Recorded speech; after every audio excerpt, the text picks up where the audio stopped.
All right, I'd like to get started. We got a really exciting morning. I'm Rob Pasick, and how many new people that never been here before are here? All right, welcome. And we do, just for those of you that are new, the first part we kind of do a little bit of networking and announcements, and then we move on to a presentation with Rich today, which is very exciting. And we're going to start with a couple things. One is to let you know how many of you did the assignment this morning and handed out your 5 cards. All right? And if you have cards left that haven't been passed out yet? All right, well, you know, when we're done, I want you to leave without any cards. That's your goal today. Because they're no good if you got 500 or 5,000 or whatever in your drawer.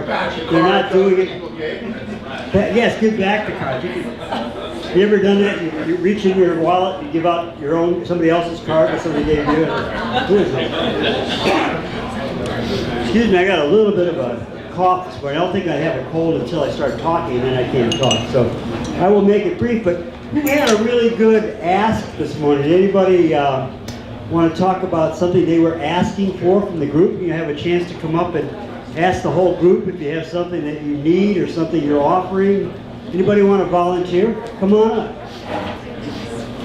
All right, hurry. Anybody else? Just line up a couple people. Come on up.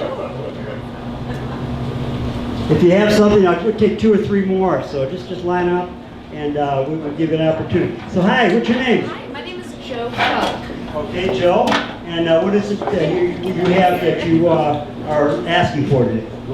Yeah, so I'm a web designer and an entrepreneur, and my ask would be I'm looking for any book recommendations that are business related that really helped you in your career.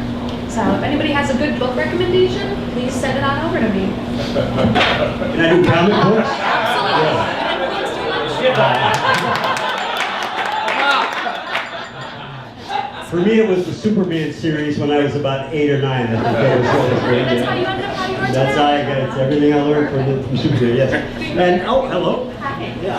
Hi, I'm Elisa Guyton with Yankee Air Museum, and I am looking for more exposure for the museum. So we're a hidden gem in the community, and we're just trying to gain awareness to let people know that we one day want to become a National Museum of Aviation and History. So it's really exciting times, and I'd love to share our story. So thank you.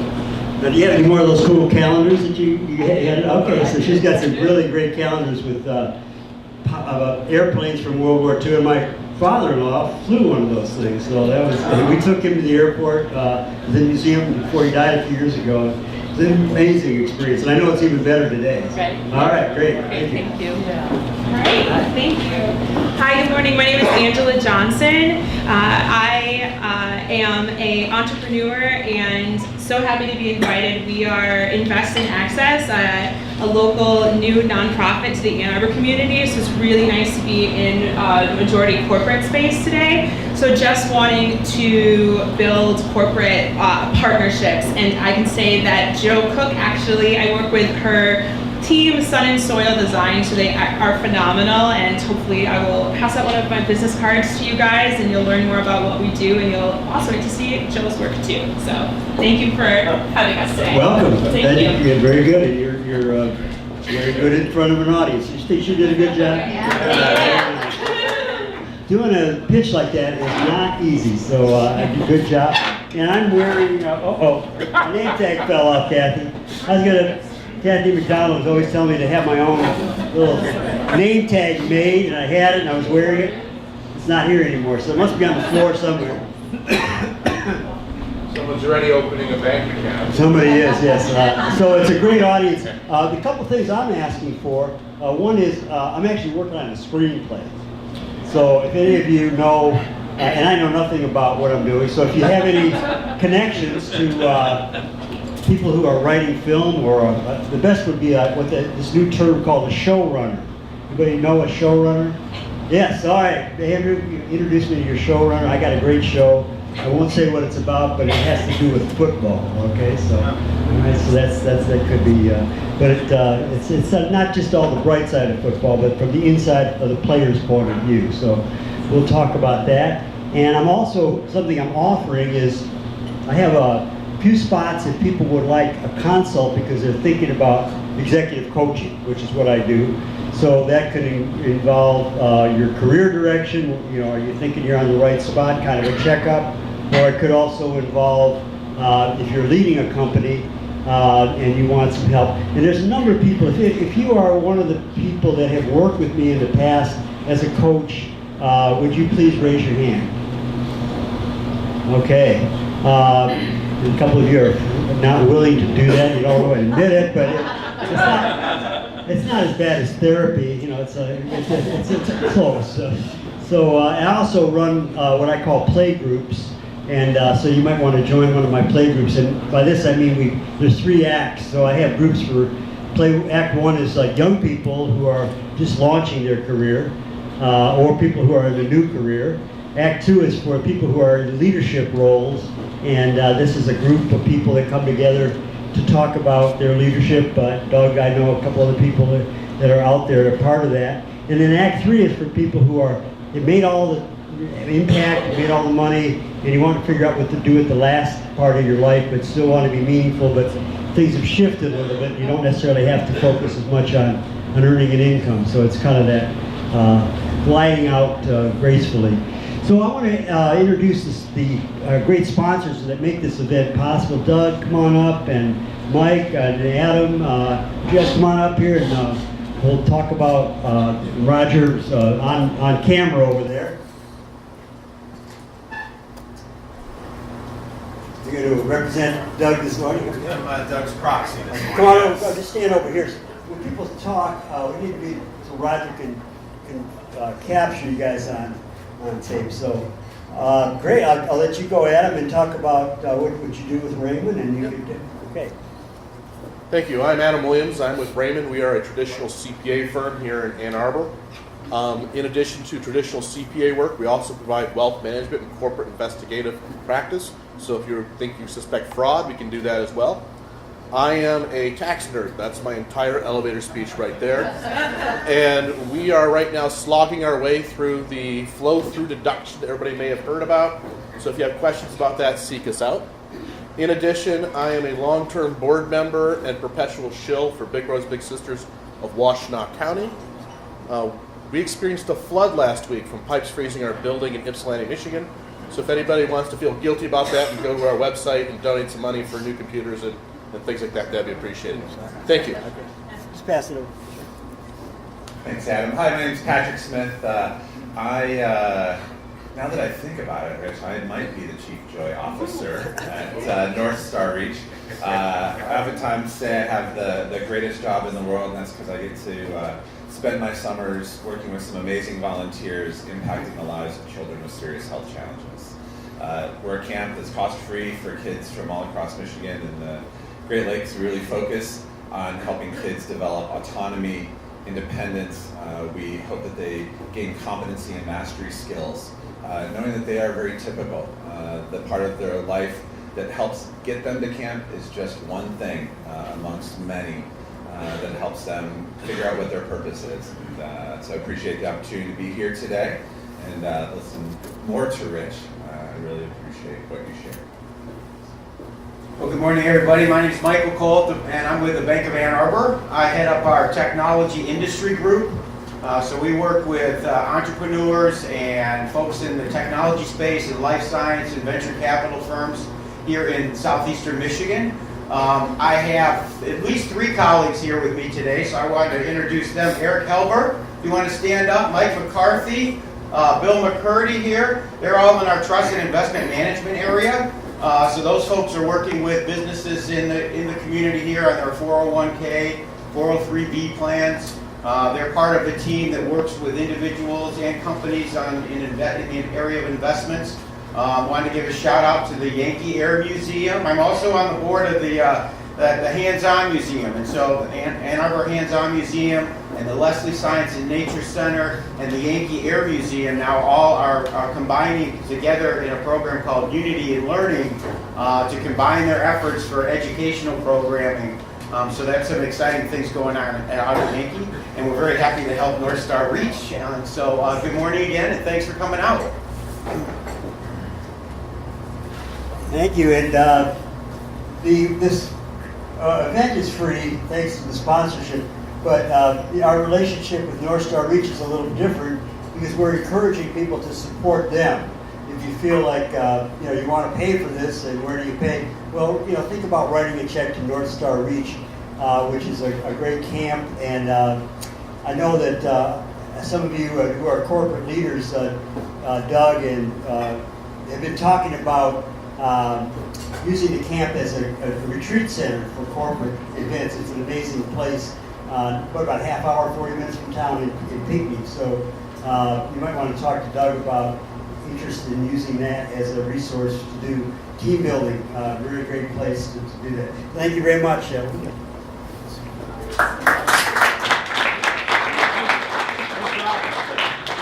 There's some seats if people, there's seats in the front row if anybody wants a seat or whatever. Okay. A couple other people that are here. David, where's David Whittinger? Is he out here somewhere? Yeah, David, come on up here for a minute. And I'm trying to remember, is anybody else that I said I would introduce? If you are new to town, oh, Deb, come on up, Deb.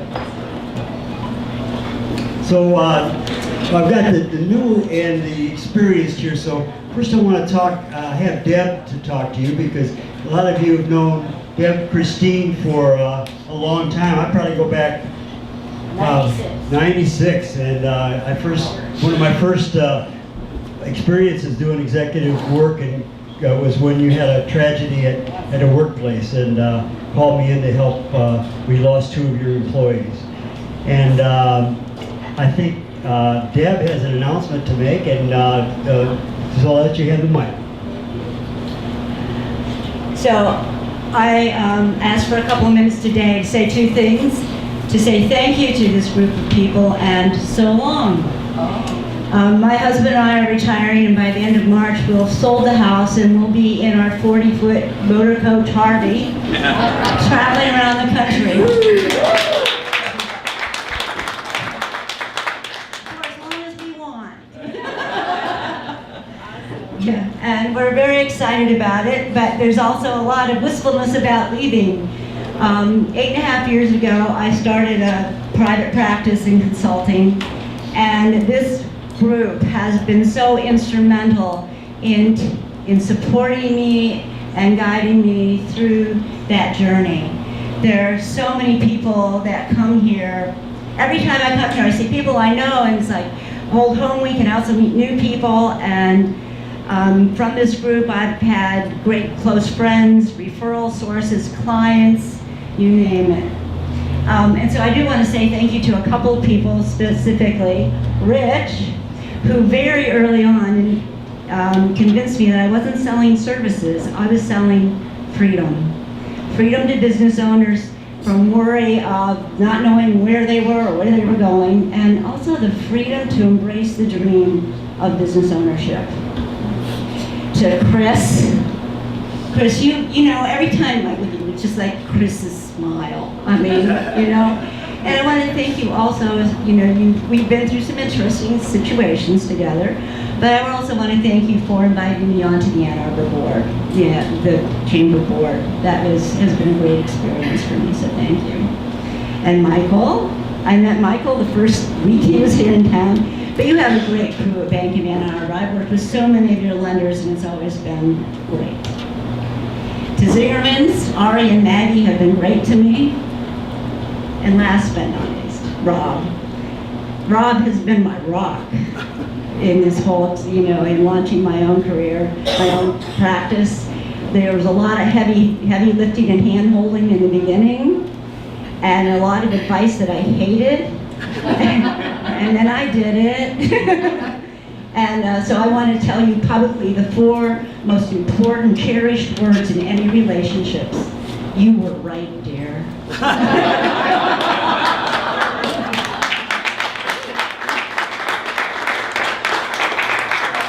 Thank you for saving my nerves by those 4 words. I'll have to use that. Thank you very much, and we're going to miss you. You have to send us postcards. Remember the old postcards? We'll keep in touch. We like postcards, yes. Yeah. And so Deb is, and when you come back, you can join that third act group, right? David, and now we got the new here, and I actually had an opportunity to visit David's business the other day, and Tom, you come up too, because you're part of David's business. But David is part of this new movement to do WeWork kind of things, right? It's co-working. Co-working, yeah. So you got about 1 minute to talk about this. So you got an offer. I wasn't prepared, but I'm not going to be on a 40-foot RV and have nothing to have. But no, I've been a person who's worked at home for 30 years, excuse me. And I knew that I wanted to do something with the next part of my life that was going to be a little bit different. I didn't have any brilliant ideas, but I had a friend that said, you know, you're entrepreneurial, what do you want to do? I'm in the business of supporting entrepreneurials because I don't have a wonderful idea, but I love the idea of co-working, shared office space. And I've met amazing people all the time. And we've got an amazing group. We've got a lot of... Fritz is here too, I think. No, Fritz is not part of your group, but another space. But we have a lot of the nonprofits coming in, so I mean, I'm seeing the people this morning. We did a charity event, and I go, somebody here, $235 for North Star Reach, because we did a thing. We still haven't got your check over to you because of the bad weather, but Tom is in our space. But maybe Tom could describe what it is. So first of all, if you're currently working out of a coffee house, coffee shops. they have a wonderful program for like $100 a month. You can come in, they got all the coffee you can drink, and you have a quiet place to work. I and my partner Helene, we went up a level. We have a private office. Comes with all the amenities, all the support, and what we're really trying to do is I'm trying to recruit Dr. Rob to move in. We're both trying. A bunch of fun people to move in, where you're a little bit older, you're a little bit of a consultant. We love your space, Rich, but we don't really want to be in the big open room. We like private offices, and it's awesome, and there's free parking. What is it? Where is it? It's on the corner of, it's right near the corner of State Street and Eisenhower, and in the Burlington building, and it's basically they're renting out, and what's the offer? You were going to give people 2 weeks or something like that? Yeah, so in this business, the best thing to do is come and try it out. You got to make sure that it's kind of like buying a house. If you're there for a couple minutes, you're going to know real quick. But until you see it, until you try it, you're not really going to be sure if it's a fit. So if you just want to come, and it's a true no obligation kind of thing, just come in. We'll put you up in an office for a couple of weeks, get to know the people, get to know the environment, get to know where it's at. And if it works for you, great. If not, that was great. And it's called Office Evolution. Sorry. We're in the Mediterranean building. Tom, I'm going to have you stay with me because I think it would be appropriate if you could help me introduce our speaker today. You know him, right? Yeah. Yeah, so what do you know about this guy?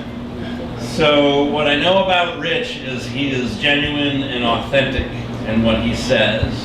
And if you spend any time with him, that genuineness and that authenticness of what he says and what he shares rings true.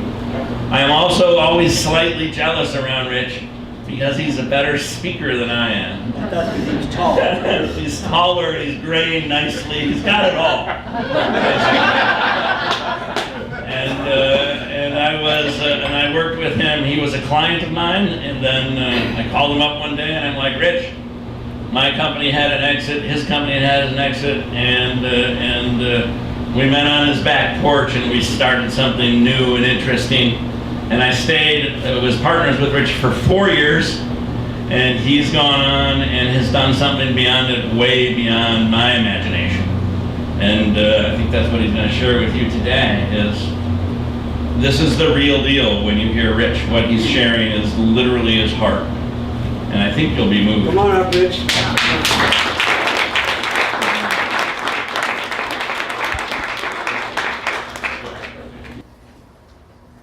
I'm going to get out of your way here. This is a good place, right? Yes. Awesome. Let's see. I'm not used to these handheld mic things, so we'll try that. The psychiatrist Rollo May once famously stated that the opposite of courage is not cowardice, but conformity. I'm a guy who wrote a couple of business books, one of which has the words joy and love on the cover. That's probably about as far away from most business books as you're going to get. So I think that I probably fall into the non-conforming category. I'm happy to share that message with you today. I want this to be interactive. There's so many friends in this audience. There's so many people who I'm deeply connected to, like Tom, like Bank of Ann Arbor, like the Ann Arbor Hands-On Museum, like North Star Reach, and Fritz and Kathy. I mean, it's amazing what a great town this is to be a part of, and I'm delighted to be here with all of you today. For those of you who don't know me, I'll start with just a little bit of a personal story to share with you how I got to be a guy who talks about joy in the context of business. A lot of people who come and see us at Menlo, we get thousands of visitors a year, come from all over the world to see us, and usually at some point in the tour, they look at me and they say, "How did you think of this? Where did this come from?" And I tell them that it came out of a place of deep pain. And so my personal story is as a programmer. The first time I touched a computer was back in 1971. Yes, kids, there were in fact computers back in 1971. They were a little different then. I was a freshman in high school up in Macomb County. Any Chippewa Valley grads in the room? Anybody come from Macomb County?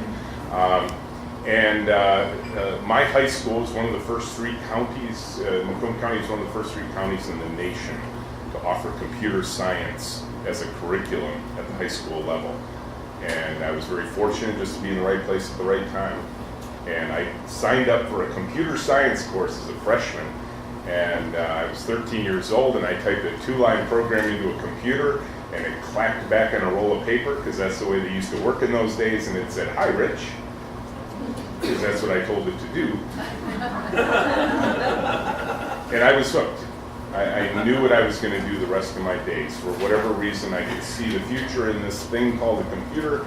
And by 1973, I typed the entire baseball register into the computer. All of the major league players, their averages, their bats right or left, and which position they played, so that my friends and I could play baseball in the cold Michigan winter months. Yep. You're looking at the guy who invented fantasy baseball. My life is likely littered with lost opportunities. But I entered that program into an international programming contest and won the gaming category, and that launched a career because I got a job at the Macomb Intermediate School District before I could even drive a car. And I stayed working through high school graduation, got my first 40 credit hours walking across the parking lot from the Intermediate School District in Macomb County Community College, but eventually came up here and got 2 degrees in computer science and computer engineering from Michigan, and launched a career in 1982, which was an interesting inflection point in the software industry. That was the year the PC came out. And suddenly there was an argument between a guy you don't remember and a company you won't recall, a guy by the name of Ken Olson, who worked for a company called Digital Equipment Corporation. And he claimed that there would be a need for at most 4 computers on the planet. Some of you may be carrying 4 computers with you today. And there was another guy, a young kid named Bill Gates, who claimed that we might need one on every desktop, and we know who won that argument. So the good news was I was now 11 years into programming. I had experience. I had a couple of degrees from a prestigious educational institution, and I was in an industry that was about to explode. And the career that followed from that point forward from the external world looked perfect. Raises, promotions, bigger office, bigger title, more stock options, everything the world measures as success I had. By 1997, I became VP of R&D for a company just down the road here named Interface Systems, which would become the #1 public company in Michigan in 1999 based on stock growth. Went from $2 a share to 80 almost overnight. Internet bubble. It wasn't real, but it was fun. Fortunately, my wife and I didn't spend any of that spreadsheet earnings. But there was a different line. It was a far more important line. While I had what everything the world measures as success in here, my heart was breaking for an industry that I thought would carry me for a lifetime. And by my mid-30s, I wanted out. I didn't want to be anywhere near this industry. It is a true story that I was contemplating a serious plan B. The plan B was to start a canoe camp in the boundary waters of Minnesota. My wife laughs the same way you do. She's like, really? Did you think the girls and I would follow you to the boundary waters?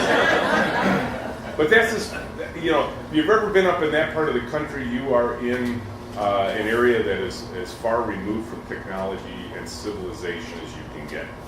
And that's how far away from this industry I wanted to get. So how could I have the worldly success and yet my heart breaking for the industry? Well, I will tell you that in the tech industry, if you're not familiar with it, most, even to this day, live a life of chaos. Chaos is easy to imagine in the tech industry. You come in the morning and you're firefighting from one end of the day to the other. Bugs galore, phones ringing off with problems, unhappy customers, unhappy users. Everything was going wrong. The term 24/7 that we're all so familiar with actually started in our industry, and it referred to your work week. Okay, and it wasn't, you know, I remember when the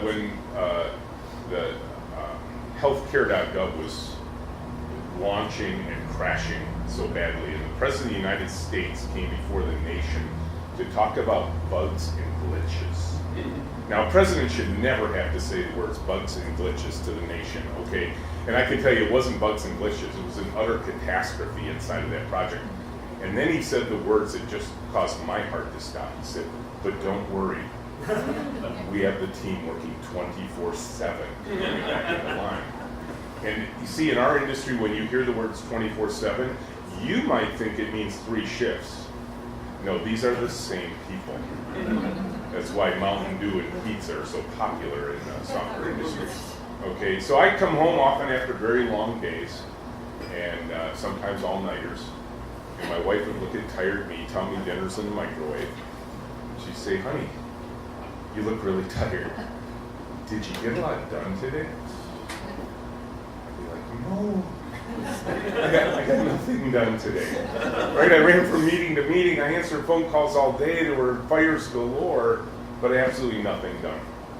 Now, in the software industry, if you live in a land of chaos for too long, bad things happen. In my first book, I talked about a negative event, not mine, fortunately, at Knight Capital Group in New York City, when a tired programmer made a simple server update error, and in the next 45 minutes, their computers traded $7 billion worth of securities it wasn't supposed to. Yeah, costing Knight Capital Group $400 million in losses in 45 minutes. Are you with me? Would that be considered a negative event? And the trouble with negative events is that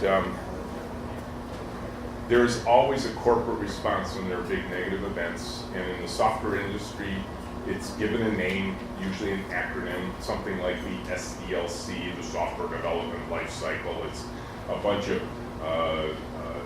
forms and documents and approval processes and standing committees and meeting cadence and all that kind of sort of thing, and it's just bound up in this nice little binder, and you have to put a police force in charge of it, a project management office, just to make sure everything is being followed, and you go from chaos to full-blown bureaucracy. You go from the land of never getting anything done to the land of never getting anything started. And that was my life. That's what I was living through at Interface Systems. And I wanted out. I just didn't want to be here anymore. And you know, my plan B, while kind of inspiring for me, wasn't very realistic. So I was stuck. I was stuck, I was trapped, I was scared. Because I looked ahead and I said, I can't do this for another 30 years. I just can't. It's not possible. It's not sustainable, like humanly sustainable. I remember Carol, my wife, asking me, she says, what are you going to do? And I said, I don't know. Now, fortunately for me, Carol worked for Kathy McDonald at the time. Where's Kathy? There you are. And Kathy has this wonderful office And at the time, you were up on a top floor, I think above the Bella Ciao, which is your husband Jim ran at the time. And I actually helped Carol put together the bookshelves. I remember she stained them, I assembled them, we hauled them up to the 3rd floor. But it was what was on those bookshelves and Kathy's mentorship with me during those difficult times, probably much like people go to Rob, I went to Kathy. Kathy was my executive coach at the time. And she started putting important books in my hand, because I'd come in and I'd look at these wonderful business books and I'd say, which one of these should I read? And she properly asked me, well, what problem are you trying to solve? And so I started taking books home. And my journey out led me to authors and books. They became my teachers. And so it's kind of delightful for me to, some ways, small ways in the world, be that kind of author for others. But the books were books like In Search of Excellence by Tom Peters, Peter Senge's book, The Fifth Discipline, Peter Drucker's books on management. These were books that were telling me there was a better way of doing things than was customary. They didn't necessarily tell you how to do it, but they at least pointed me to a brighter future. And then 2 years after I became VP, I read a book by a guy named Kent Beck, kind of an equally frustrated programmer, who described some unusual set of programming practices that he dubbed extreme programming. Now, extreme programming is not about programmers jumping off of cliffs with bungee cords or riding skateboards or anything like that. It's just a different way to organize a software team. Then I saw, within a couple of weeks, I saw a video that had just gone out on Nightline about an industrial design firm in Palo Alto called IDEO. And Ted Koppel did a 30-minute episode on watching them redesign the standard business shop, or the standard shopping cart, on a 5-day redesign project. And between that book and that video, I had what Franz Johansson, in his book of the same name, calls click moment, where suddenly all those years of pain, all those years of suffering, all those years of reading, being coached by wonderful mentors, it all came home to roost in an instant. And I knew exactly where I was going. And with the help of consultants from AppNet like Tom Malash and James Goebel, I transformed that tired old public company within 2 years. Interface systems completely changed. From my perch as VP of R&D, we reinvented a public corporation over a 2-year period. Between 1999 and 2001, the effect that happened during those 2 years was unreal, actually. And the tour visitors already started to come. IBM came and they said, Rich, this is the most amazing thing we've ever seen. We could never do at IBM what you've done here. And then How old was the company? Interface Systems at the time was, I believe, was born in 1969. So it was about a 32-year-old company at that point. And so 2001, how many of you remember 2001 in the tech industry? Remember 1982? 2001 was the opposite. In fact, in 2001, there were articles coming out after the internet bubble burst where they basically said, tell your kids, do not go into computer science. There will never be a need for another programmer in the United States again. Remember those days, Tom? I do. Yeah. And literally, enrollments dropped at Michigan. You can see the charts everywhere. Nobody was going into computer science. It seems silly now, but back then, it seemed real.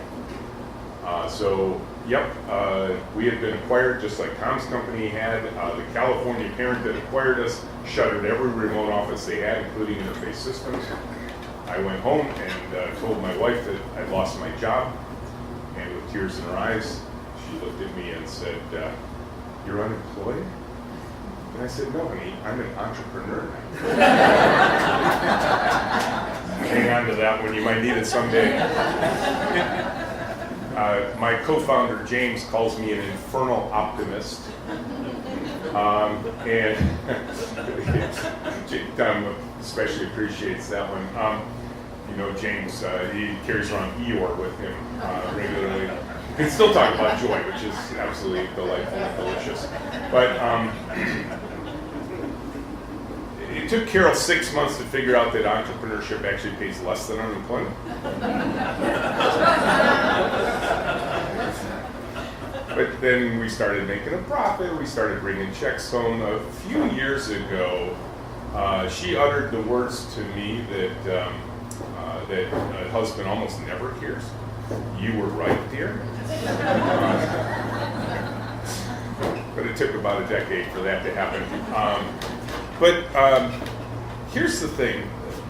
When the internet bubble burst, and I lost my job, everything was taken away from me. Job, title, authority, parking spot, computer, office, keys don't work in the door. But they could not take away what we had learned in those 2 years. I'll get a little personal here, a little bit faith walk-ish. I do have a strong faith walk. The day I knew everything was going to shut down at Interface Systems, I closed the door and I folded my hands and I said, Lord, you close one door, you'll open another, I know you will. And I went to my computer, and about 3 emails in was an email from Tom Malash saying, Rich, it's time we get together and make plans. And I'm like, whoa, God. I didn't expect the answer that fast. And literally that email was the precursor to what would become Menlo Innovations. So they couldn't take away what I had learned in those 2 years. And what I want to share with you today, and when I share lessons in the book, and I'm gonna shorten this up enough so we can have a great conversation about some of those lessons, because I think what'll be more interesting to you are the things you want to draw out of me through your questions. But I'm gonna draw on another hobby I have, which is flying little airplanes, and liken the metaphor of a little airplane, or any airplane for that matter, to the forces that work on a human organization. It's a simple model, which I think helps people take it home with them.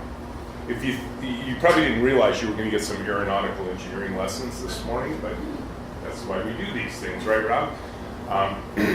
There are 4 forces, generally speaking, at work on an aircraft.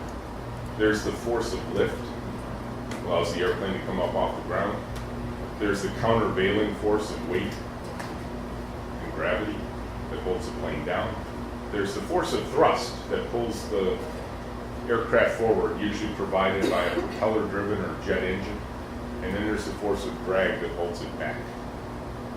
Now, if you think about those 4 forces that work on an airplane, let's talk about the forces that work on a human organization. There's the lift of human energy that can be palpable. There's the weight of bureaucracy that often holds us back. There's the thrust of purpose. Why do we exist? What do we believe? And then there's the drag of fear, which is probably one of the biggest forces at work in most modern corporations today. And so there's a lot of things we could talk about in and around all those, but I will say what lifts human energy at work is things like clarity, the ability to get meaningful things done at work. That's what I was being denied most of my career. I'd come home and I'd get nothing actually done. Weight, bureaucracy. You know, I think in most modern corporations that are of a particular size, there's a certain level of leadership and management that above which everyone from that level up is a human sacrifice to meetings.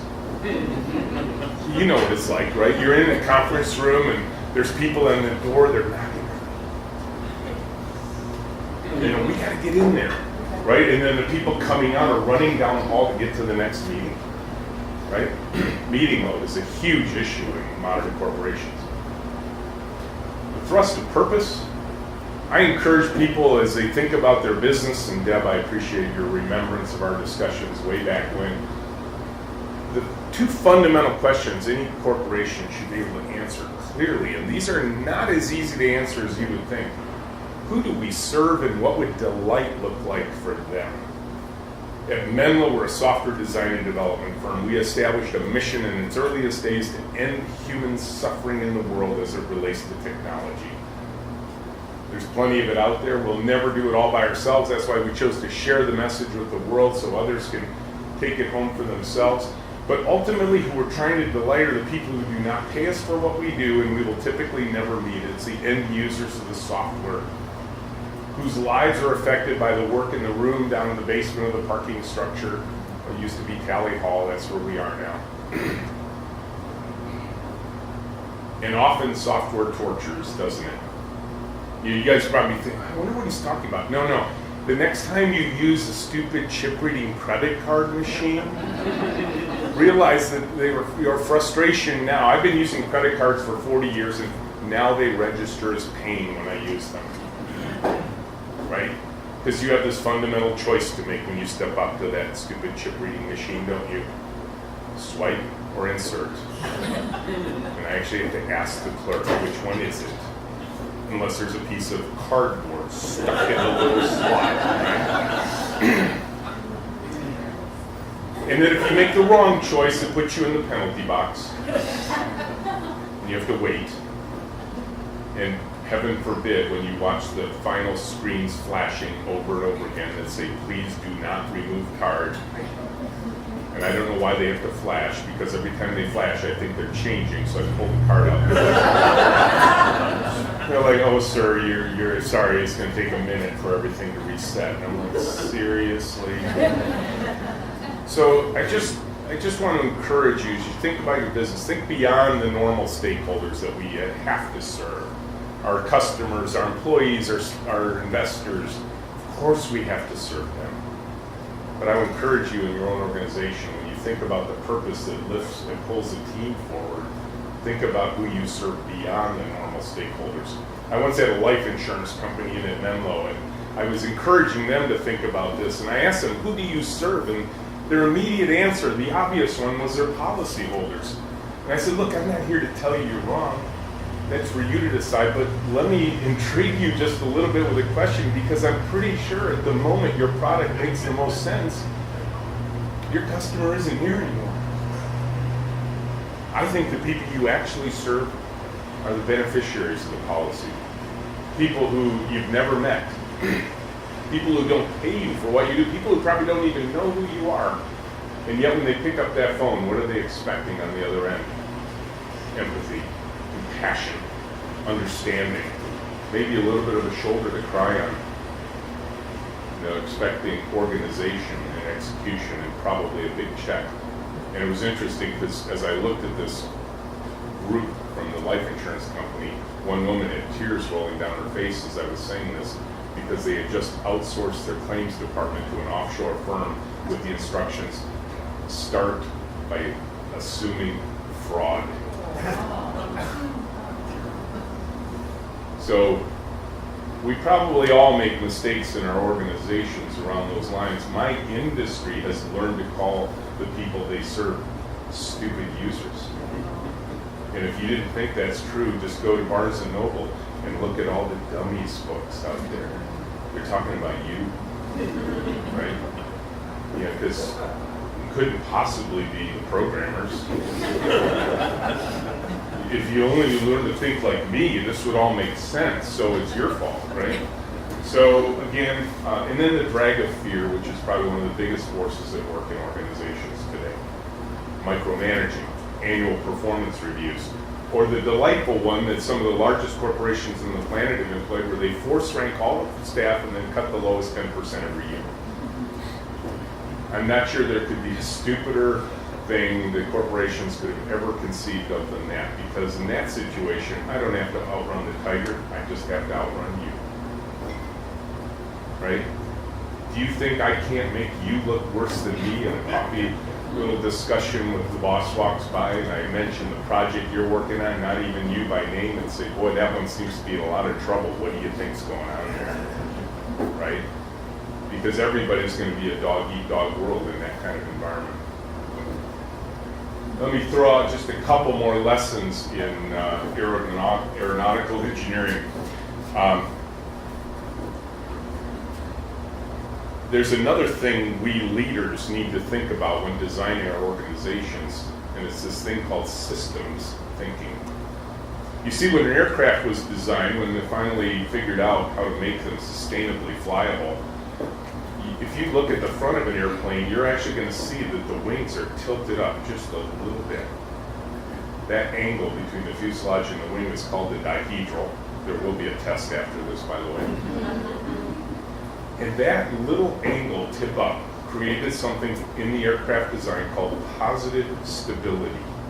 What that means is when the plane is moved by some wind or turbulence or an air pocket, and then it rights itself, you're probably in the back thinking, oh, I'm so glad the pilot is so skilled. No, it wasn't the pilot, it was the very design of the aircraft that got it back to straight and level flight.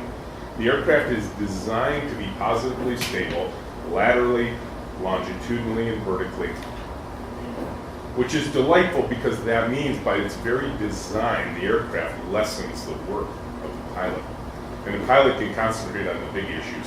When we design our human organizations, we need to think about the aspects of what could we do in our systems to create that kind of positive stability, or else we will end up in what was learned early on in aircraft design. You end up with catastrophic instability, which means the first time the plane is perturbed and the pilot isn't paying attention, down it goes and there's no recovery. So these kind of things are important to think about as we design our human organizations, the stuff we think about all day long at Menlo. Now, there's one delightful intersection of terminology and physics in an aircraft design that I can't help but share with you, and it's this. When the pilot rolls the plane out onto the runway and gives full power and it starts rolling along and finally hits what's called takeoff speed, he or she will pull back on the yoke and create an angle called a, wait for it, a positive attitude. And with that simple move, off it goes. The plane is now flying. A little bit of aircraft history for you. Back in 1903, we all know the Wright brothers achieved man-powered flight, sustained man-powered flight for the first time. Those two guys in that little bicycle shop in Dayton, Ohio, beat Samuel Pierpont Langley to the goal. Langley was incredibly well-funded by the government, lots of PhDs in his team, and as soon as the Wright brothers achieved man-powered flight, he quit. A lot of people have theories about why he quit. I have a simple one. Langley was trying to build an airplane. The Wright brothers wanted to fly. We think about how we consider why are we doing what we're doing, what do we believe about what we're doing. It's amazing how those purposeful types of missions will carry us forward. You see, in my life, what I really wanted, and there's only one thing that delights people like me in the engineering profession, and that is to see the work that happens in a room like Menlo get out into the world and delight the people it's intended to serve. That's the only thing that fills the sails of software engineers. You know, we might talk about how fast our computers are, how nice our office is, and all that sort of thing, but ultimately there's only one thing that really fills our hearts, and that is when the work of our hearts, our minds, and our hands gets out into the world, and we have people later come back and say, I love what you did. I can tell you nobody says that to the engineers at Verifone. Chip reading people.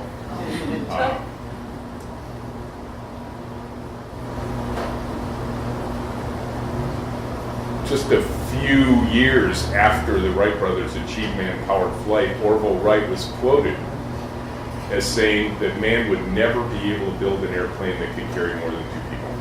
It's just not physically possible. I know that because I was reading that story in a book on a 747 from Detroit to London. 400 passengers, all the luggage, 50,000 gallons of fuel, flying at 35,000 feet at 500 miles an hour in total creature comfort. The first 747 flew in 1969. Just a short 20 years after Orville Wright passed away. My point of bringing that story back around to the metaphor is this, and I know a lot of people in this town, in this room, in this company are with us on this vanguard of what it takes to build human organizations, and we find the relevant principles that will allow our human organizations to fly. We can fly to heights and distances that were previously unimaginable. In my old life, I used to run from fire to fire to fire to fire. When I met Tom and James and we started conceiving of what a new way of doing things was going to look like, and then ultimately created Menlo, If somebody had said to me, Rich, what do you hope for? What do you think could happen? I probably had the equivalent of 2 people, that's it. You know, we'll only be able to fly 2 people. Maybe we get down to 1 emergency a week. That would seem unreal to me to have gotten it back to that level. If somebody had suggested, no, I think you could get it down to 1 a month, I'd be like, or 1 a quarter, how about 1 a year? Are you kidding me? The last time our team remembers a true software emergency, 2004. It's mind-blowing to me that I can even say that to you. I started saying that 5 or 6 years ago, and I would say it quietly because I figured if I said it, I would jinx it. And I'd go back to the office, oh, there's an emergency. Now I taunt the emergencies. So I'm going to stop there, Rob, and just open it up for questions. Sounds good, Rich. Let's give Rich a hand.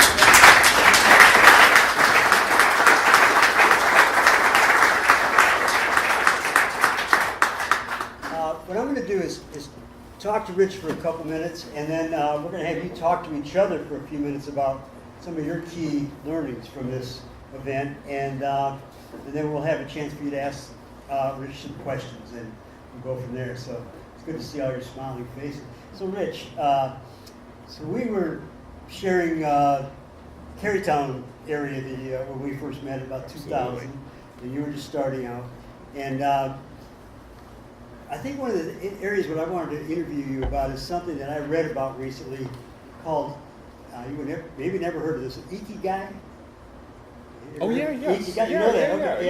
Yeah. So it's a Japanese concept of kind of like what's your purpose, and it's a very interesting thing, and I've been using it for a couple of years now to try to help people kind of find what their purpose is. Yes. Keep talking. Rob. Yeah. Okay. Here's at least half of your I see that. your badge. My badge. There we go. So Kathy, I need to get a lesson on how to keep these things from falling off. So this is a concept. So I want to ask you, there's 4 areas about this: your passion, what are your unique skills, your skill DNA, your lifestyle values, in terms of what matters to you, and you've touched on a few of those. And the other is sort of like, what's the economic engine that keeps those driving, keeps it going. So let's start out, and I want to do not just in the past, but let's look forward, because in reading your book last night, this morning, I thought one of the things that really struck me was about fear, and this is the antidote to fear. The joy is the antidote to fear. Because I've been seeing a scared population around recently, and I think that the politics of a country has made people nervous. All the stuff with the internet has made people nervous, and so I want to look ahead. And I know you generally are an optimistic guy. So what keeps you passionate? I mean, as you think about where you are, what are some of your passions and thoughts about what are you passionate about the future? Coffee. Coffee keeps me optimistic. I think there's so many things in my life. So I realize that I have achieved something many don't get a chance to, and I realize my life is greatly blessed because of it. About 6 months into the interface systems transformation, when everything was clearly working, one of my longtime programmers, David, came up to me, and he came into my office, sat down, and he looked at me and says, "I don't get it." I said, "What?" And he says, "You risked everything to make this change. You had no idea it was going to work out this well. How did you do it?" And I looked at him, I said, "It was easy." And he said, "Really?" I said, "Yes, David." I said, "What you're looking at, what you thought I was risking was job, title, pay, and all that sort of thing." I said, "But what was at risk for me was here. A profession I thought would carry me for a lifetime, a profession I thought I would love, a profession I thought could deliver great results to the world, and I lost all of that." So David, the bridge I crossed in my mind, and I think this is one that all of us need to think about, it was, I wasn't running towards risk, I was running towards safety. I realized in that moment that the risk of staying the same was far greater than the risk of change. And so I was running away from fear. I was running towards safety. And I think that I got to cross that bridge, and I've encouraged others to cross it with me, which is delightful and is joyful now. When I look in the future, if I think that the emails I get, Rob, from the people who read the books and have made significant changes and positive changes in their lives, who are re-inspired in their own careers, is the kind of joy that will carry me to end of days for me. So those are the things that keep me going. And I would encourage all of you, if you're not, I think Kathy planted this seed in my head, Kathy McDonald, so many years ago. Leaders need to be readers. And we even started a little program like that way back when. Michigan Leaders Read. Michigan Leaders Read. I love it. It was Good to Great was the first one. Yep. And one of the books that I read so many years ago that really made me realize kind of what makes my heart sing is a book by Michael Ray called The Highest Goal. And in that book, early on, he encourages you. He was a professor at Stanford. He was actually Jim Collins' professor. Jim Collins will claim that the reason Jim Collins became Jim Collins was because the class he took from Michael Ray at Stanford. And Jim wrote the foreword to the book explaining why that's true. So, big book, big thinking guy. But what Michael Ray did in his class at Stanford and now does in the book is he encourages you to think about the times in your life when you were, I would just say, in that joyful state. And we all have, I will tell you, when you start doing this, and you'll go back to your youth, and I remember a time when I was sitting on a park bench in front of a shimmering lake in the late evening when I was probably 6 or 7 years old, just sitting next to my mom. And the feeling that brings out in me, how important that was to me. What Michael Ray does is the typical 5 whys thing. Why was that so important to you? And then you start thinking to yourself, why was that important to me? And then you get down to why that was important. He says, why was that important to you? And eventually what you find through this exercise, and all of us have it, and it's not a big set of words, but all of us have one single word that typically drives us. For me, I learned that it was relationship. I love being in relationship with other people. And if you look at Menlo now, all of us in one big open room together, 2 people working at a single computer, switching the pairs every 5 days, the way we interact with our clients, so they come in every 5 days just to see how we're doing in a show and tell exercise. It's crazy. We put relationships on steroids at Menlo. A lot of people come into our open office and they're like, you do know Harvard has proven this doesn't work, right? You do know that this especially wouldn't work for introverts, right? And I tell them we didn't build an open office.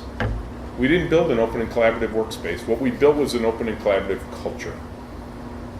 Our workspace is a reflection of our deepest held cultural beliefs around teamwork, collaboration, trust.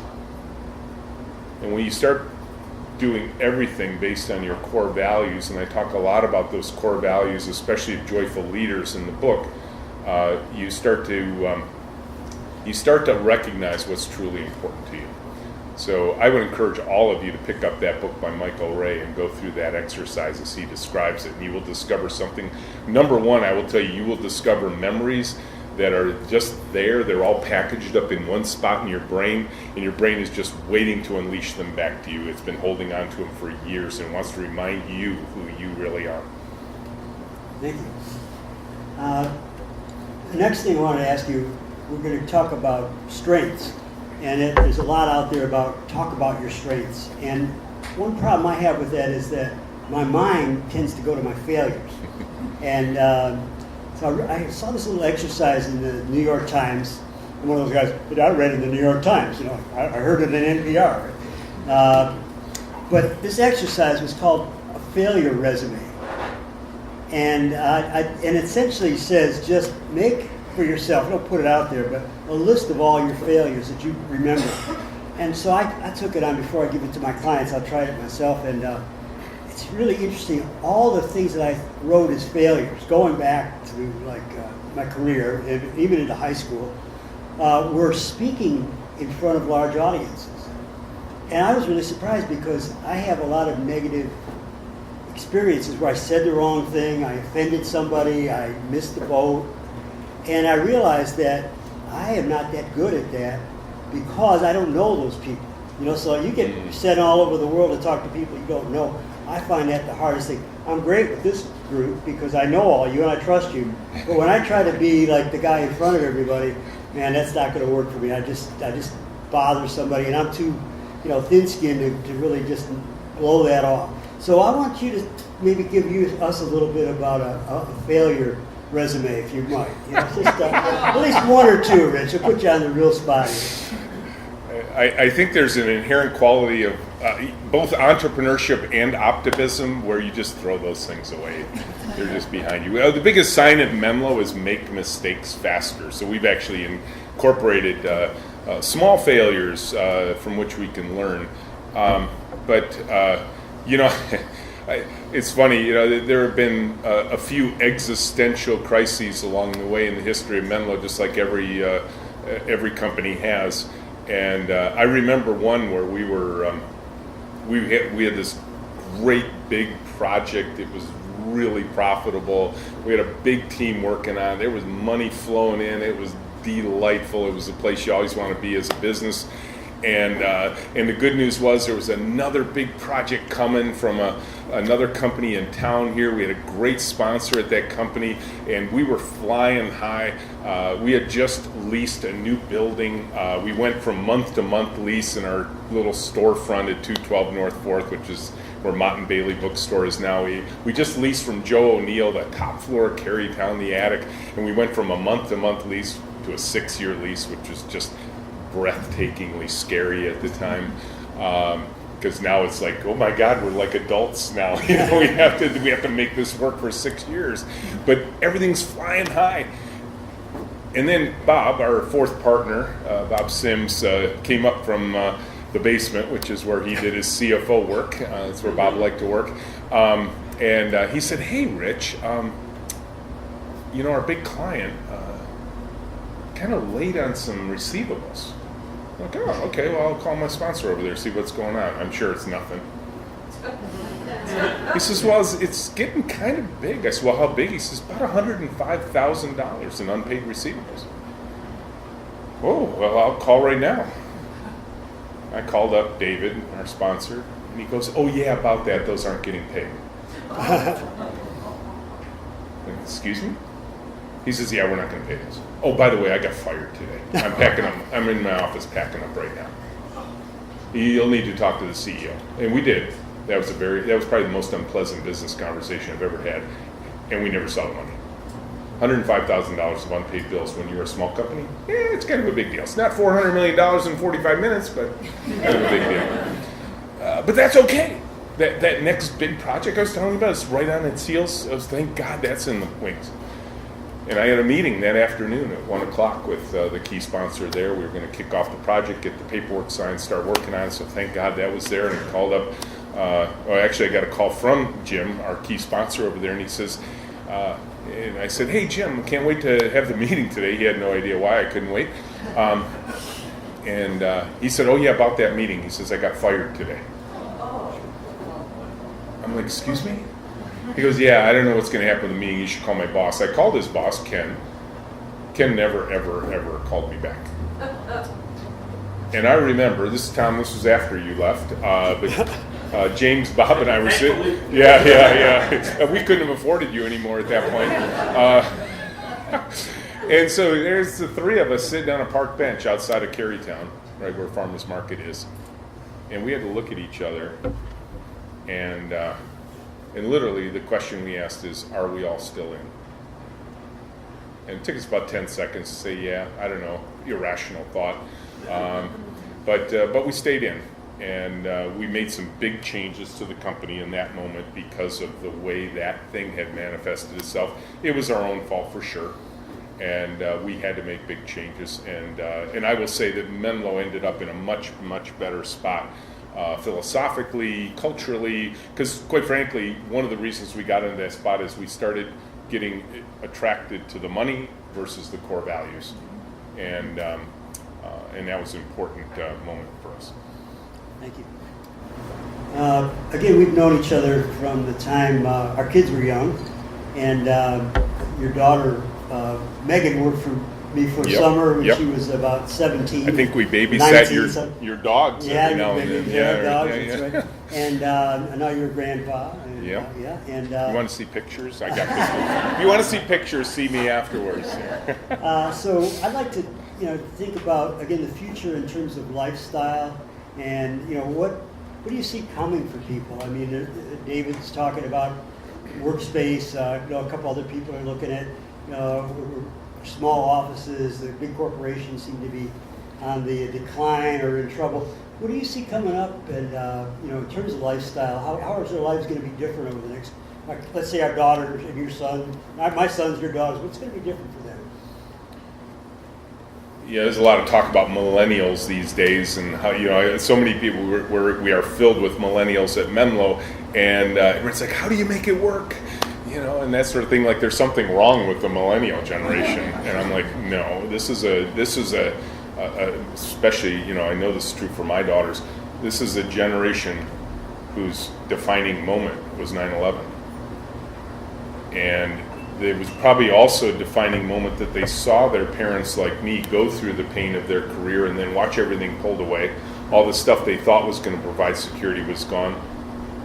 And I'm sure we did the same thing when we were young. I'm a baby boomer, and I probably watched my dad, and I know what I concluded because my dad worked at General Motors for 40 years. I concluded, growing up in Southeast Michigan, I will tell you the assumption for all of us growing up in Southeast Michigan is you go to work for the big three or you're a failure, right? I remember when I graduated from Michigan, my father-in-law kept watching me go to these tiny little entrepreneurial firms, and he's like, what are you doing? He says, go to Ford, go to Chrysler, go to General Motors. I'm like, not doing it. Sorry, not signing up for that. Watch my dad get crushed, spirit every day inside of those organizations, and not going to do it. And so I think our kids watched us and went through that and said, not going to do that. So I think we got to recognize that I think this millennial generation is far more purpose-driven than many of us are recognizing. And if we recognize that, we can pull on that. So I think this is important. I also appreciate the words that John Naisbitt, I'm pretty sure this is probably one of the books Kathy put in my hands back then. It was called Megatrends. Future shot guy, right? Yeah, John Naisbitt is a futurist, and he wrote this fantastic book in 1982 that you should go back and read today called Megatrends. And in that book, he said something that rings so much truer today than it would have back then. He said, the greatest advancements in the 21st century, where we're living now, remember he's writing this in 1982, the greatest advancements in the 21st century will not occur because of technology, but because of an expanding concept of what it means to be human. And I believe that is exactly where we're at today. And if you don't believe that, just look at all the headlines and look at how the technology front is actually making us less human and is separating us rather than joining us together. So I think the future, whether technology or not, is about how do we bind ourselves together as human beings. Thank you. One last question. Let's flash back, flashing forward to about 2010 or maybe 5, and we were doing Michigan Leaders Read. And it was you and Kathy McDonald and myself and Matt Sharp, Yep. who, remember that Ann Arbor News? He used to do the Ann Arbor Yep. News. Remember when there was a newspaper? You remember newspapers? Yeah. How many of you remember newspapers? Yeah. Yeah. So we were doing Michigan Leaders Read, and I think one of the books we did was Good to Great. I forget what the other. We did World is Flat by Tom Oh, that's Friedman. right. Yep. That's right. Yep. So now flash forward, and you've got your second book out, second bestseller. You're going all over the world speaking. What's that like for you to go from a guy who's trying to promote education and these great people to become, in the minds of many, one of those thought leaders, one of those people with wisdom? How's that impacted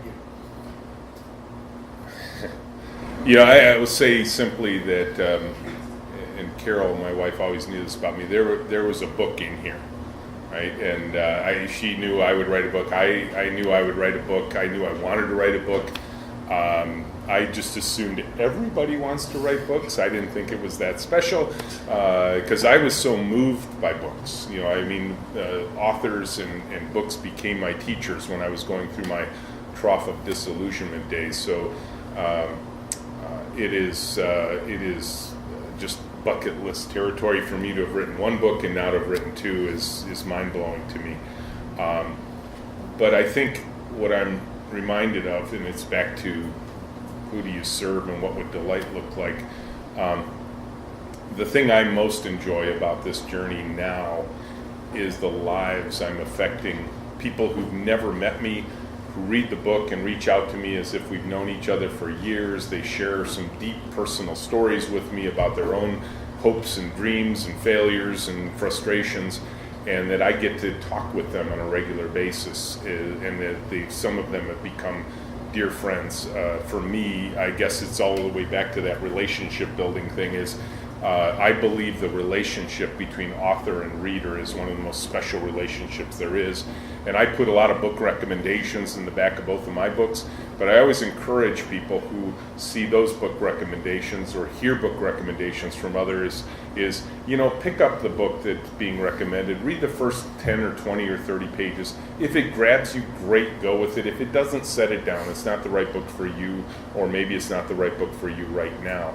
But I would say that, work hard as readers to establish a relationship with the author.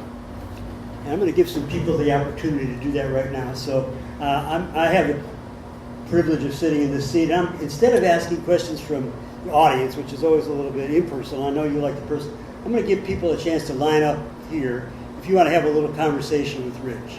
So, are you ready, Hermelina? Sure. I'm going to bring up Hermelina, but if you want to follow her, that's what you get for sitting in the front row. Yeah. Well, I know Hermelina. I can call on her, and she's ready. She's so come on up, and if you're in the camera line, don't upset Mr. Roger Rail. This is our other sponsor, Roger Rail. Let's give him a hand for putting all these on video. So if you want to have a little conversation with Rich, come on, stand up here and squeeze in, and you get to go first. You say who you are. Just right up. My name is Hermelinda. My hobby is that I'm a certified health coach, and I've met Rich a few times, and I visited his office, and I thought it was very fascinating.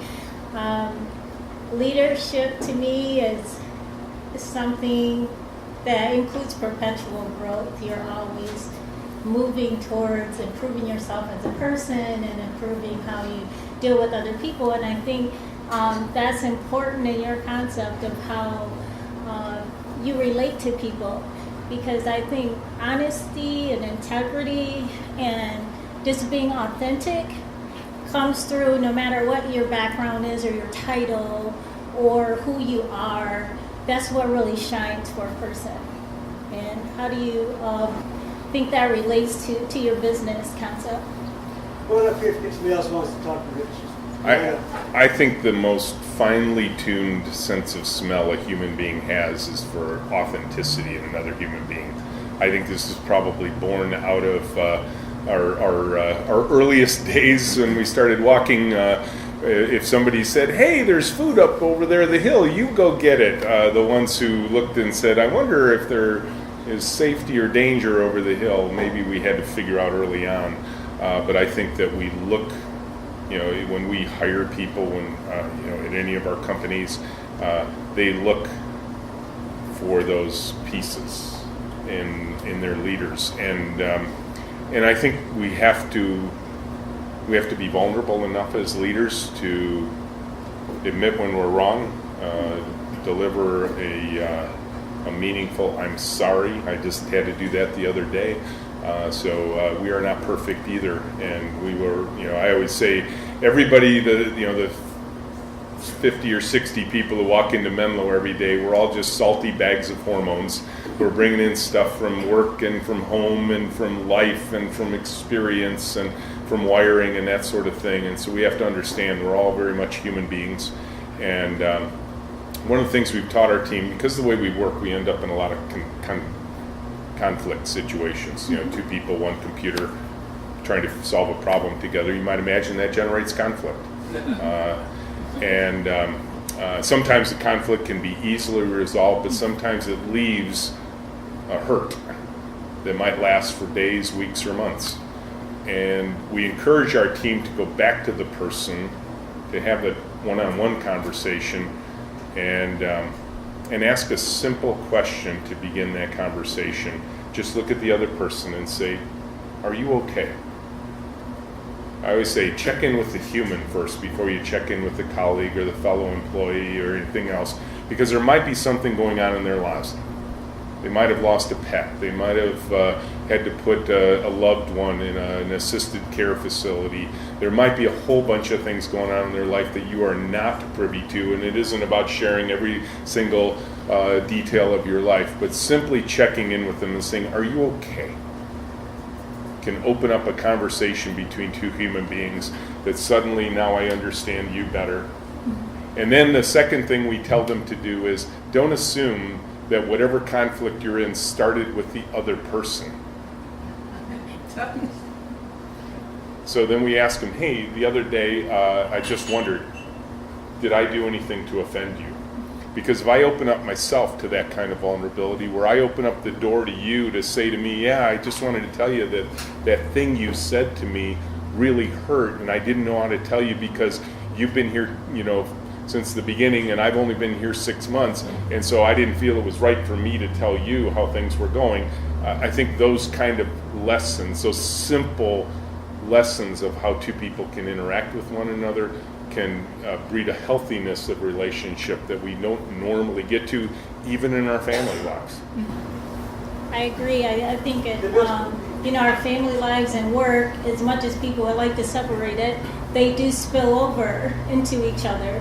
And if you feel good at work, that helps you feel good when you get home. So just being able to show up and be yourself makes for a more comfortable lifestyle, and you'll be much happier. So. Awesome. Thank you very much.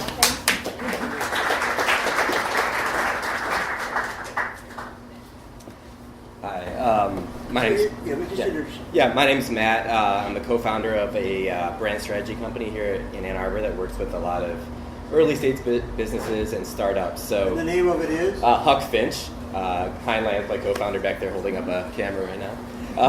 But because of who we work with and because of the nature of where we come from as entrepreneurs and kind of a startup of our own, you had mentioned the journey of joining you on that bridge, and I think a lot of entrepreneurs and startups are trying to accomplish that. And you had mentioned it took maybe 10 years for your wife to sort of realize that it was the right decision. 10 years is a long journey, right? So do you have any advice for what can be kind of that lonely period when you probably know that it's the right thing, but maybe others don't? Not just for myself, but for others that are starting their own thing. It can be a difficult thing to tell in the first year or so as you build. All right, now I'll share one of the most secret lessons that keeps my marriage going. And it is simply this. My wife taught me very early on in our marriage that at the points of fear that she might have about whatever's going on, whether it's the health of a child or a business situation or financial, that my role at that moment was to look her in the eye and say, "It's going to be okay, honey." Even if I didn't know exactly how, it was important for me to share that message with her. And so I think in our human relationships, when we have fear, we have to recognize first, we are going to be afraid. You know, when I talk about reducing fear or reducing bureaucracy, we can never eliminate all of it. And there's some fear that's actually really healthy fear. That's why we don't step out into the road without looking both ways.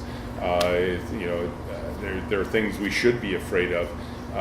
What we can't do is let the fear control us. And I will tell you that that's why I would suggest people come to events like this. Menlo wouldn't be Menlo without this community and the people who've surrounded us over the years, the people who've encouraged us when we're afraid and said, keep going. And so I would say one of the biggest dangers of entrepreneurship is is to become too insular, to not get out into the world. I will tell you that my co-founders in the earliest days of Menlo said, you know, we were 4 equal co-founders. We were 4 members of an LLC. We carved the company up 25% each. And Bob Sims, I remember, our 4th partner, said, the world doesn't understand partnerships like that. We need a public face. And I leaned in and I said, what's that? And my other 3 partners said, you're it. And it took me about 6 months after that little declaration to realize it meant to get out of the office, get out into the world, meet other people. Now, we had this very convenient mechanism at our first office that became kind of a mantra for me. We had a coffee shop right next door. And I would get up in the morning, I'd come in early, start checking email, I'd go to the coffee shop, get my coffee, go back to the office, sit down. But invariably in that just couple of minutes at Cafe Verde, I'd bump into somebody I know. It might be Marvin, or I remember bumping into Bob Gunsel or Roger Newton. And I thought, boy, what a cool thing. You go to the coffee shop, bump into amazing people and get to know them. And then I was like, Rich, you idiot, read your email in the coffee shop. You'll increase your odds of bumping into more people just sitting in the coffee shop. I actually coined a term there. I called it coffee shop marketing. Well, when we went to find our next office, I actually did a coffee shop real estate search. I found the coffee shop first and then looked for lease signs around the coffee shop, and that's how we ended up upstairs from Sweetwater's in Carytown. And I had to do a lot of convincing of Joe O'Neill, but to lease to a non-retail tenant. Now he thinks it's genius. But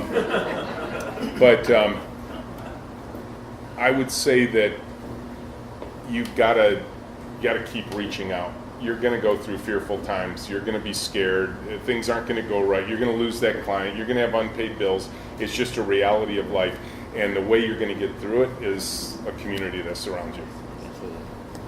Yeah, I appreciate you saying that, and also because people often see, what feels like the end or whatever success is, and there's very little conversation. It's just like you've just arrived in an overnight success, right? But there's like 30 years or 20 years or 18 3 years of in, we're 24/7 or whatever absolutely. it is. So I appreciate conversation around that. It might be useful to explain how you and Hein and I know each other, given what Rich just said. Yeah, so completely contrary to what Rich just said, we met in a coffee shop, bumping into each other. I think we were talking with a client maybe, and we just sort of turned around and you asked us what we did, and now we're here, and that was like a week ago. Zingerman's, so full circle, yeah, absolutely. Awesome. I got to comment on your tell me it's all right. So I've been, my wife's away this week doing some writing, and so I've been binge watching Breaking Bad, which is not good for your mood. But here, how many of you seen Breaking Bad? Just a brief, where I'm at now, this guy who's got cancer, he's a very nice chemistry teacher in high school. He starts cooking the best meth in New Mexico. So he's got this meth guy that is about trying to kill him. He's got the Mexican cartel that's trying to kill him. His partner is going off the deep end and is maybe killing himself. And his wife finds out about it. She says, honey, tell me it's going to be okay. Yeah, so you see exactly what I'm talking about. Thank you very much.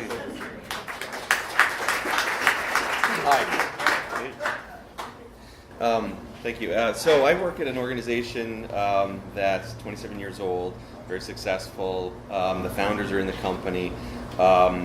It's a very pragmatic organization, not a lot of feedback. We don't have sort of corporate core values. I've done that for my team. The CEO sent out an email to some of us that was about feedback, and I realized, she was talking about negative feedback. Feedback meant negative feedback.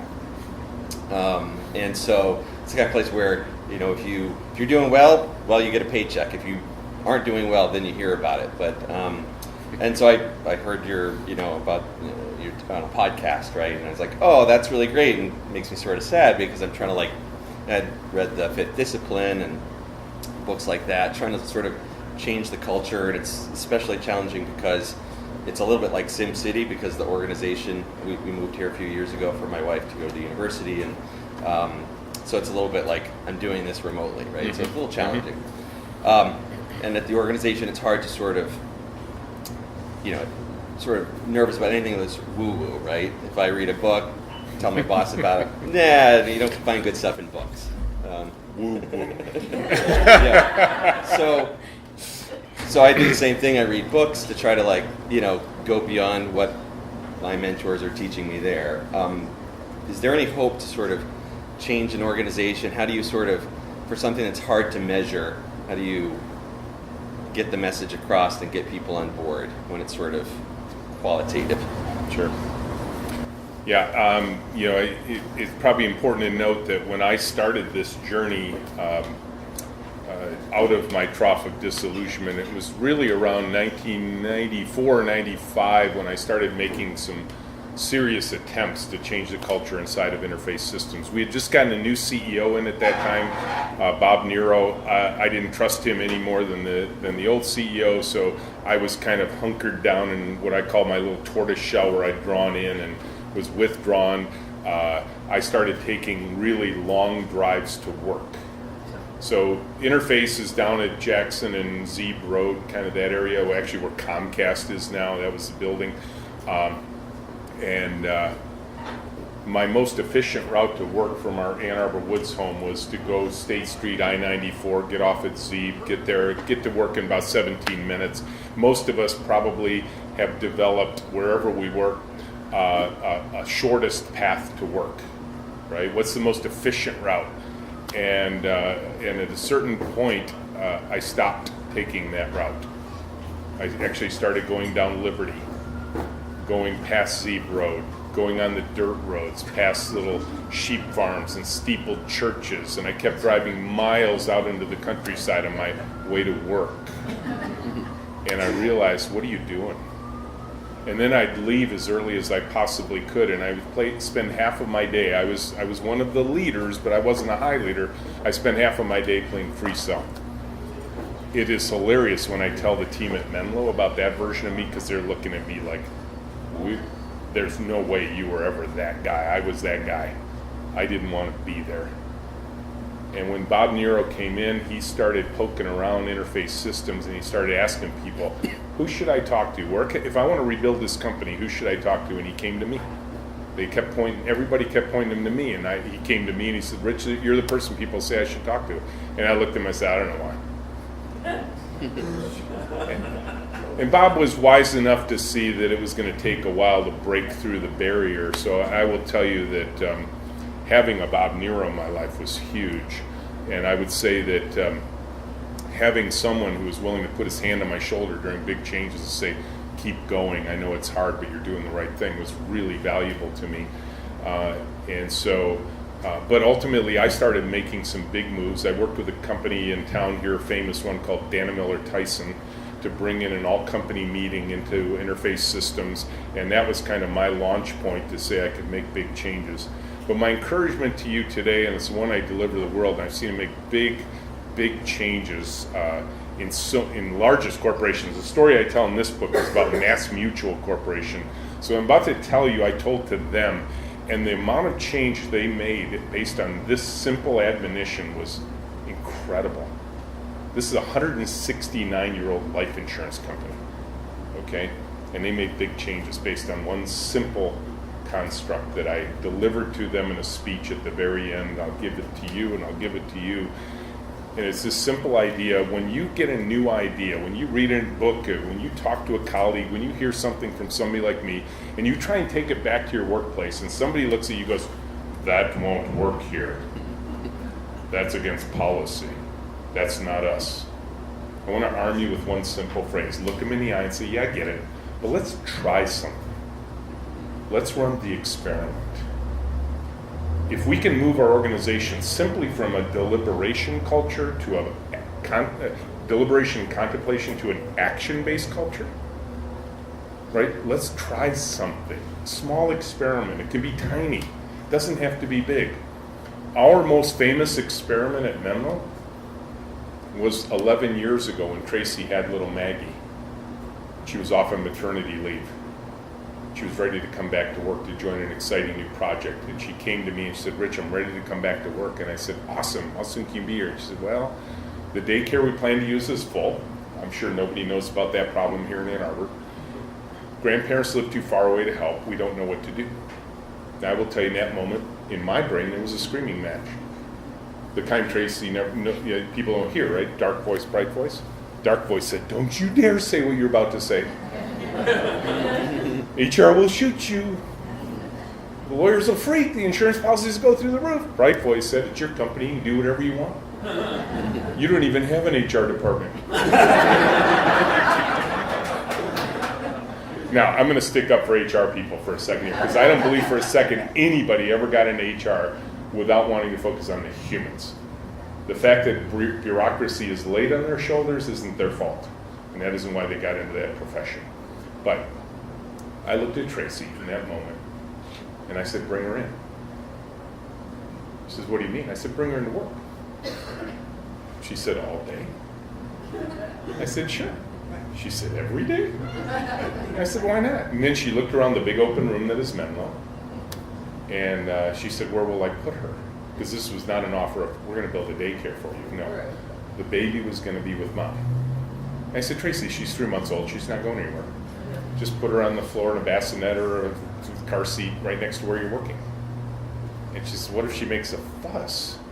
I said, here it's like a noisy restaurant. You'll never hear it. She said, come on, you've raised 3 girls. What if she makes that big baby fuss and destroys the ambiance of the whole space, right? Because negative thoughts always creep in, right? We can always think of what can go wrong. I wanted her to think about what could go right. I looked at her, I said, Tracy, you're the mom. I know how moms are. I trust you. You'll do the right thing. We'll work it out together. Let's run the experiment.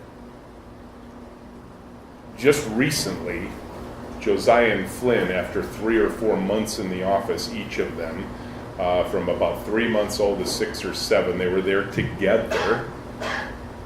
Were Menlo babies number 23 and 24 in the last 11 years. Amazing. Now, I will tell you, there was another group that heard about what we were doing, a small nonprofit here in Ann Arbor, and they wanted to come visit and learn about us, which I would encourage you to do. If there might be, bring your executive team to Menlo, and I might be able to flip a switch in their brains, but they wanted to contemplate the same experiment around inviting babies into the office. So it's like a 7-person nonprofit. One of their staff members was pregnant. They heard about Menlo, so they brought their team in to talk to us about it, talk to parents, talk to non-parents, talk to the founders.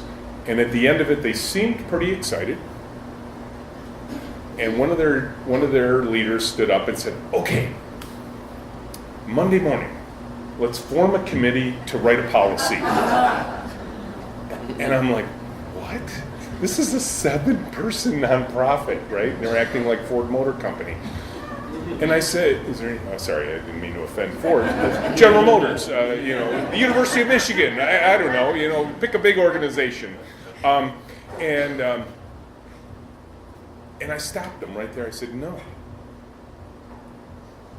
If you put this to committee to write a policy, you will never do it. Go run the experiment. Fortunately, they did, and it worked. So my encouragement to you is simply start taking action, start trying stuff. You know your organization, you know the politics of the organization, you know what the personalities are, so you probably know how much you can get away with first. But there are simple things. My favorite story in the book is I have a weakness. My personal fitness instructors are not in the room, so I will share it with you.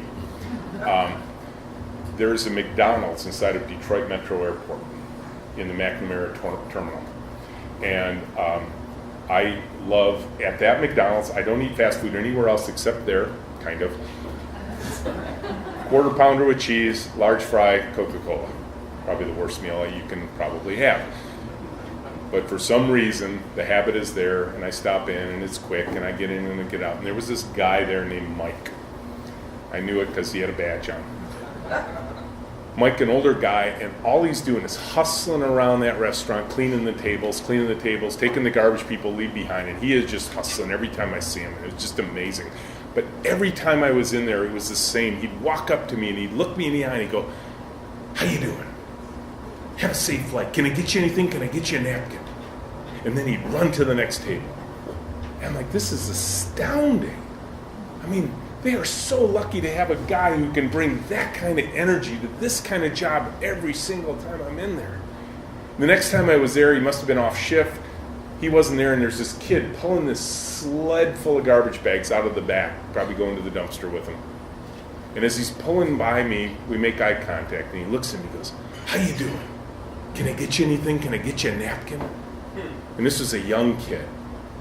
And I'm like, this is remarkable. So I seek out the management of this McDonald's inside of Detroit Metro Airport, and I thanked them. I said, whatever you guys are doing here, amazing. And he thanked me for noticing. He said, look, Rich, this is a competitive place here. And I thought about what they did and the opportunity we have inside of all of our organizations. Those simple acts of kindness don't cost anything.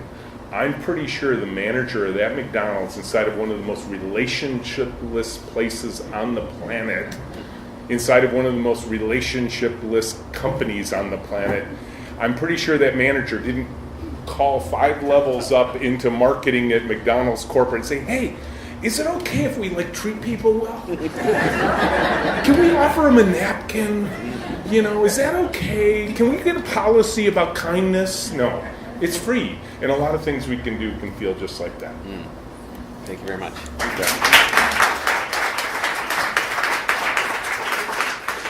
Rich, would you be willing to sign some books? Absolutely. All right, where's a good place to do that? Is where's your...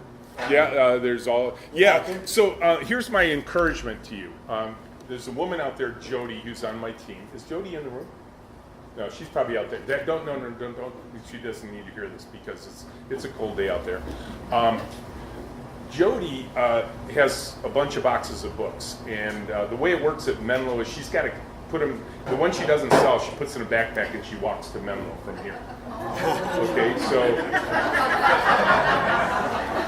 so your job is just to make her job just a little easier, okay? So help her out. Joy. I'll drive her over. Come on, Marvin, you probably like me walk 2 ways, back and forth to school uphill in the winter every day. Marvin, you probably offer her a napkin. This is building character. Is she out there, Chris? Yeah, she's out there. Yeah, she's ready. So you're going to go out there and... I'll sign books. All right, Yep. so Richard will be out there signing. Next month, we got a pretty special thing here. Kim Stricker, who is a specialist on social media, has been working with Mike Durgis. Mike, are you out there? And now is working with me. She's one of my clients to redo our LinkedIn profiles. And this is amazing because I thought 6 months ago I had the greatest LinkedIn profile, and she found all kinds of things that need to be changed based on what's happening with LinkedIn.